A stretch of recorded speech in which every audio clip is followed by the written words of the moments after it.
തീപിടിച്ച MV Wan Hai 503 കപ്പൽ നിയന്ത്രണ വിധേയമല്ലെന്നാണ് റിപ്പോർട്ടുകൾ. രക്ഷാദൗത്യത്തിന് മറ്റ് കപ്പലുകളുടെ സഹായം ആവശ്യമുണ്ട്. അഗ്നിരക്ഷാസേന ദൗത്യം തുടരുകയാണ്. ഹൈപവർ ജെറ്റ് സ്പ്രേകൾ ഉപയോഗിച്ച് കൂളിംഗ് ഉറപ്പാക്കുമെന്നാണ് ലഭിക്കുന്ന വിവരം. ഡോണിയർ വിമാനങ്ങൾ ഉപയോഗിച്ച് കപ്പലിനെ നിരീക്ഷിക്കുന്നതും തുടരുകയാണ്. കപ്പലിൽ തീ അണയുന്നുണ്ടോ എന്നത് ഈ വിമാന നിരീക്ഷണത്തിലൂടെ ഉറപ്പിക്കാനാണ് നീക്കം.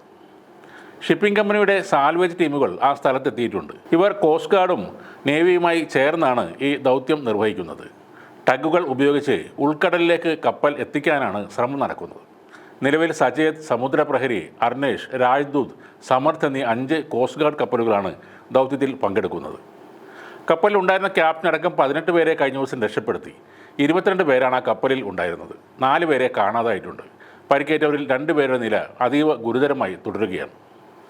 കപ്പലിലെ 157 കണ്ടെയ്നറുകളിൽ അപകടകരമായ വസ്തുക്കൾ ഉണ്ടെന്നാണ് വിവരം. വിവിധ തരത്തിലുള്ള ആസിഡുകൾ, ലിഥിയം ബാറ്ററികൾ, ഗൺ പൗഡർ, ടർപ്പൻറ്റൈൻ അടക്കം തീപിടുത്തത്തിന് സാധ്യതയുള്ള വസ്തുക്കളും ഉണ്ടെന്നാണ് പുറത്തുവരുന്ന വിവരം. തനിയെ തീപിടിക്കുന്ന ഉൾപ്പെടെ 4 തരം രാസവസ്തുക്കൾ ഉണ്ടെന്ന് അഴീക്കൽ പോർട്ടിൻ്റെ ഓഫീസറും പറയുന്നുണ്ട്.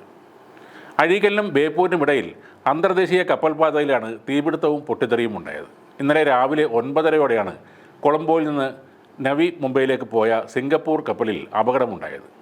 BSM എന്ന കമ്പനിക്കായിരുന്നു ഈ കപ്പലിൻ്റെ നടത്തിപ്പ് ചുമതല. ആ കപ്പൽ ഇപ്പോൾ കത്തി അമരുകയാണ്. കണ്ടെയ്നറുകളിലെ തീപിടുത്തവും പൊട്ടിത്തെറിയും തീ കെടുത്താനുള്ള ശ്രമം ദുഷ്കരമാക്കുന്നുണ്ട്. കടലിൻ്റെ ആവാസ വ്യവസ്ഥയെ ബാധിച്ചേക്കാവുന്ന, പാരിസ്ഥിതിക ആഘാതം സൃഷ്ടിച്ചേക്കാവുന്ന അപകടകരമായ വസ്തുക്കളുള്ള കണ്ടെയ്നറുകൾ കടലിൽ വീഴുന്നത് അപകടത്തിൻ്റെ തീവ്രത വർദ്ധിപ്പിക്കുമെന്നുള്ള ആശങ്കയും സൃഷ്ടിക്കുന്നുണ്ട്. കടലിൽ വീണ കണ്ടെയ്നറുകൾ കൊച്ചിക്കും കോഴിക്കോടിനും ഇടയിലുള്ള തീരത്ത് അടിഞ്ഞേക്കാം എന്നാണ് മുന്നറിയിപ്പ്. കപ്പലിൽ നിന്നുള്ള കണ്ടെയ്നറുകൾ കടലിൽ ഒഴുകി നടക്കുന്നതിനാൽ കോസ്റ്റ് ഗാർഡ് കപ്പലുകൾക്ക് അപകടത്തിൽപ്പെട്ട കപ്പലിനടുത്തേക്ക് എത്താനും ബുദ്ധിമുട്ടുണ്ട്. കപ്പലിൽ നിന്നും കാണാതായ 4 പേർക്ക് വേണ്ടിയുള്ള തെരച്ചിൽ ഇപ്പോഴും തുടരുകയാണ്. തീരമേഖലയിൽ വ്യാപകമായി എണ്ണ ചോർച്ചയ്ക്ക് സാധ്യതയുണ്ടെന്ന് ഇൻകോയ്സ് റിപ്പോർട്ട് ചെയ്യുന്നു. 100 ടൺ ബങ്കർ ഓയിൽ കപ്പലിൽ ഉണ്ടെന്നാണ് വിവരം.